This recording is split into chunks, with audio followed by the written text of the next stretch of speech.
It's a good thing and it's a bad thing at the same time, I think.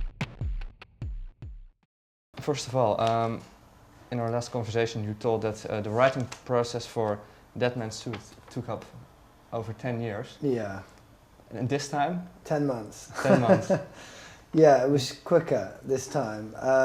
That's just the nature of doing the second record. But yeah, that's true. That's true. How come that you were able to work so much faster this time? Well, the truth is, I'd probably created albums worth of material in different forms through those other 10 years. It's just that it happened at that moment that was the right combination, you know. So there was a lot of stuff that was discarded, you know, over the last period. So, but yeah, I mean, I was lucky that I had the inspiration, I guess, at that particular moment, you know, that I was able to do something. But yeah. What was the spark that triggered that flow of new inspiration for you? I think I broke up with somebody, you know. That was kind of the inspiration, and it was, yeah, even though it was painful, it was good for me creatively.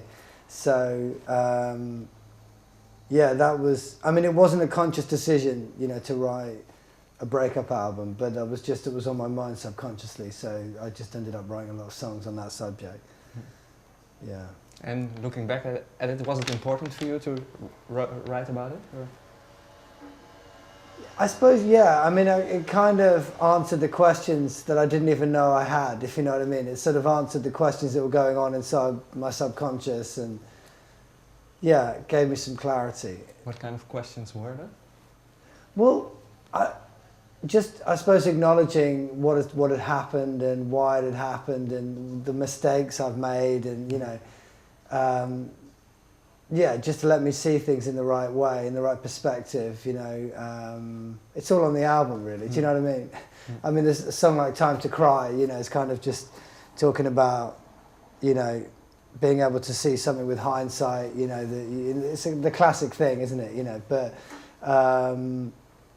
yeah, so that was a cathartic process, definitely. And did your ex, did she already heard? She's heard, yeah, she has heard the record. She's heard the record. You know, I didn't sort of ask her too much. Do you know what I mean? I didn't probe too much about individual tracks or anything, but yeah, she's heard the record. Yeah. I don't want to meddle too much in it, but can you maybe tell what happened that there was this breakup? Yeah, I mean, I was just basically with this girl, and then it was kind of my fault. You know, I suppose I had doubts, and then, you know, and then I realised that we had something and we had this connection, and, you know, usual kind of thing, you know. So, and by which point, you know, things had changed and she'd moved on, and, you know, so. Yeah, probably a familiar story, but yeah. Is it difficult to be with a musician, you think, or? Difficult to be with a musician? Well, yeah. It's a sort of, I mean, that's quite a good question, actually. I think that it is quite a turbulent lifestyle, you know, and I think there's obviously a lot of travel as well. So, yeah, I do think it's a strain. It's a strain. Because the routine is not there in the same way. And maybe I just, yeah, I don't know, maybe I just let things get a bit, you know, a little bit of success and stuff like that. Maybe I let it go to my head a bit or something, I don't know. But yeah, I think it is a challenge to keep a relationship going when you're in a music career, definitely. You lost touch with the earth, or what happened? Or? Yeah, I mean, it sounds stupid. It sounds a bit I mean, you know, I'm not a famous person, you know, but just to have the success I've had, you know, it kind of changes your way of looking, the way that people look at you and the way that you look at people. You know, it forces you to, I don't know, deal with your ego a bit, you know, and maybe I've dealt with my ego a little bit, but in the process I, you know, lost out in this relationship, you know. So, yeah.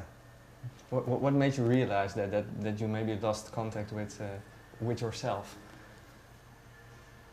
I don't, what made me, I don't know, I suppose I was just kind of, you know, the way I've been in the last few years, I've been traveling a lot, you know, so I've been all over the place, and just that feeling of slightly disconnected and just sort of drifting around, and it's quite good creatively. That's a good place to be in creatively, because you are just, a lot of the time you're on a train or you're on a plane or you're just, you know, immersed in your own thoughts and everything. But ultimately, it's not a satisfying way to be long term. You know, you want to settle down at some point. I want to meet somebody. I want to, you know, sort of get some roots. You know, so I think it was just that feeling of transience, and moving all the time, and kind of, yeah, want to kind of build something. You know. So your career, as it's going now, can maybe also a barrier in other plans you have.